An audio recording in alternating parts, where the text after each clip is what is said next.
आप सभी को नमस्कार। डाइट एनईटीटी पटना के इस क्लास में आप सभी का स्वागत है।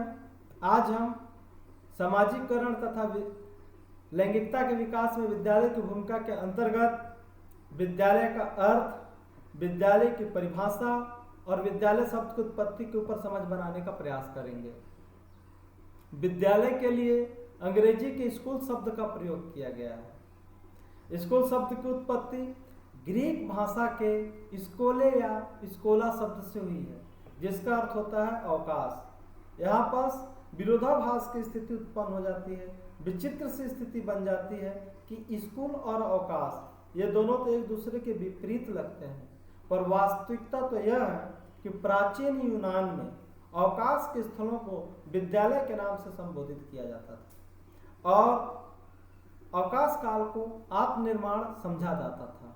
एथेंस के लोग एक अवकाश के समय एक जगह एकत्र होकर के अध्यात्म की चर्चा करते थे और आत्मनिर्माण का अभ्यास करते थे। धीरे धीरे ये स्थान एक विशेष उद्देश्य तथा पाठ्यक्रमों के ज्ञान को प्रदान करने वाली संस्थाएं अर्थात स्कूल बन गए। अवकाश को स्पष्ट करते हुए A.F. लीच ने लिखा है कि वाद विवाद व वार्तालाप के वे स्थान जहाँ पर एथेंस के युवक अपने अवकाश को खेलकूद, व्यायाम और युद्ध प्रशिक्षण में बिताते थे, धीरे धीरे दर्शन तथा उच्च कक्षाओं के विद्यालयों में बदल गए। एकेडमी के सुंदर उद्यानों में व्यतीत किए जाने वाले अवकाश के मध्य से विद्यालयों का विकास हुआ। तो विद्यालय को परिभाषित करते हुए जॉन डेवी लिखते हैं, विद्यालय एक ऐसे विशिष्ट वातावरण है जहां बालक के वांछित विकास की दृष्टि से उसे विशिष्ट क्रियाओं तथा व्यवसायों की शिक्षा दी जाती है। J.S. रॉस ने लिखा है कि विद्यालय वे संस्थाएं हैं जिनका सभ्य मानव ने इस दृष्टि से स्थापित किया है कि समाज में सुव्यवस्थित तथा योग्य सदस्यता के लिए बालकों को तैयारी में सहायता मिले। तो इस तरह से हम देखें तो विद्यालय जो है वास्तव में एक सौदेश्यों तथा औपचारिक संस्था है।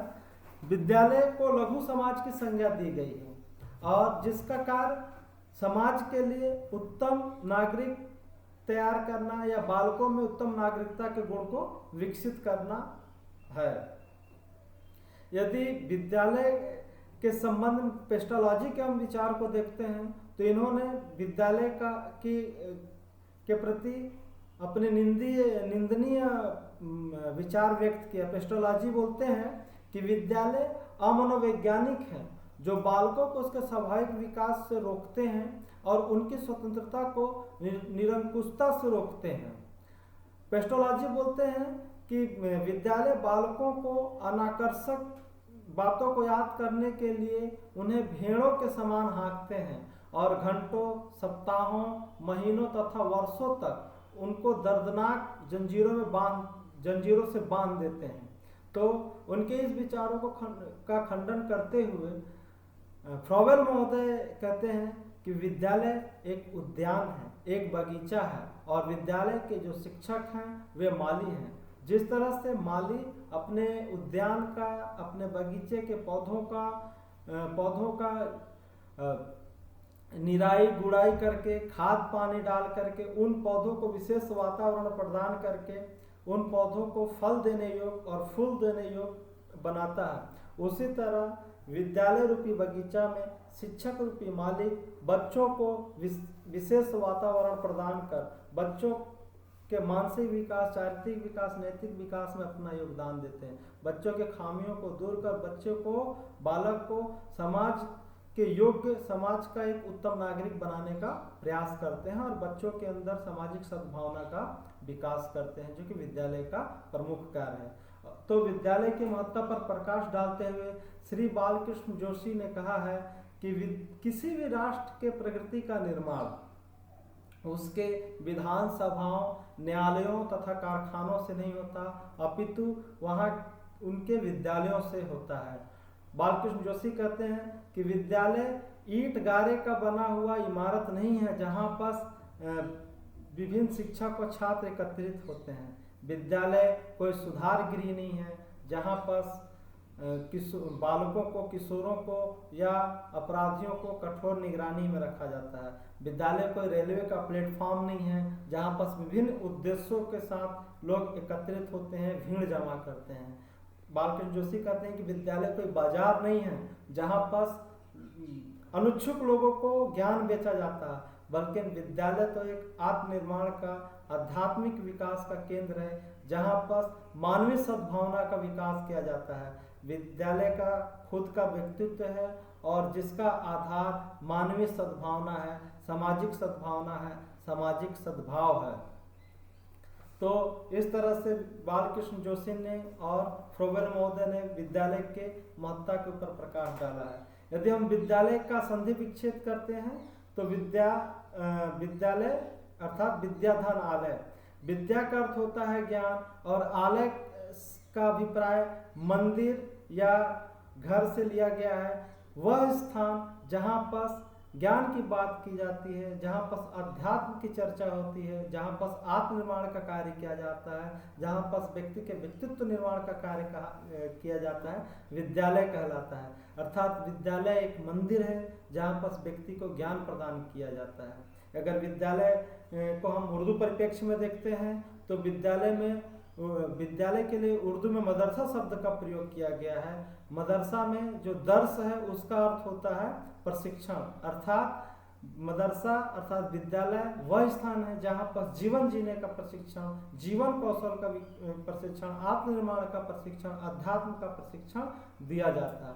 तो इस तरह से देखा जाए तो विद्यालय एक ऐसा स्थान है जहाँ पर बालक को अपने व्यक्तित्व के विकास का, नेतृत्व के विकास का, सांस्कृतिक विकास का, सांस्कृतिक सुधारों तथा हस्तांतरण का कार्य किया जाता है। विद्यालय के माध्यम से व्यक्ति के अंदर नागरिकता का विकास, सामाजिकता का विकास किया जाता है। यदि हम वैदिक कालीन शिक्षा व्यवस्था की बात करते हैं, हम वैदिक कालीन शिक्षा व्यवस्था को देखते हैं तो शिक्षा ग्रहण करने के लिए, ज्ञान ग्रहण करने के लिए बालक अपने घर को त्याग करके और ऋषि मुनियों के पास रहते थे, अपने गुरु के आश्रम में जाकर के रहा करते थे। वहाँ पर जीवन जीने की कला सीखते थे, युद्ध कला, युद्ध प्रशिक्षण, राजनीति, दर्शन शास्त्र आदि विषयों में अध्ययन किया करते थे और आदि विषयों को ग्रहण करके एक योग्य नागरिक बनते थे। तो विद्यालय का हमारे जीवन में बहुत ही ज़्यादा महत्वपूर्ण योगदान है। किसी भी राष्ट्र के निर्माण में, किसी भी राष्ट्र के विकास में विद्यालय का अहम योगदान है। यदि हम किसी भी गांव में या किसी भी समाज में जाते हैं तो वहाँ पर स्थापित विद्यालय की संरचना या विद्यालय का जो स्वरूप होता है उसको देख करके ही हम उस गांव के और उस गांव के लोगों के बारे में पता लगा लेते हैं, जान जाते हैं कि जहाँ का जैसा विद्यालय की संरचना होती है, जैसा विद्यालय देखता है, वहाँ का गांव, उस गांव के लोग और उस समाज के लोग भी वैसे ही होते हैं।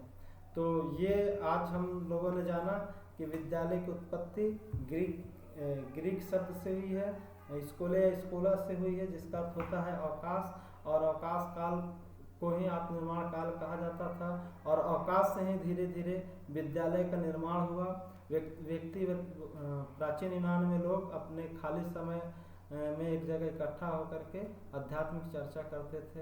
अगर हम अपने भारतीय परंपरा की बात करें, भारतीय परिप्रेक्ष्य में बात करें, प्राचीन सभ्यता की बात करें, तो हमारे भारतीय सभ्यता में भी विद्यालय का एक महत्वपूर्ण स्थान है। विद्यालय को लघु समाज की संज्ञा दी गई है, जहाँ पर व्यक्ति के चरित्र निर्माण का कार्य, व्यक्ति के नेतृत्व क्षमता का कार्य, व्यक्ति के आध्यात्मिक विकास का कार्य किया जाता है। तो आज हमने विद्यालय की परिभाषा, विद्यालय के महत्व और विद्यालय की उत्पत्ति को जानने का प्रयास किया। नेक्स्ट क्लास में हम विद्यालय के कार्य और लैंगिकता में विद्यालय की भूमिका के ऊपर चर्चा करेंगे। धन्यवाद।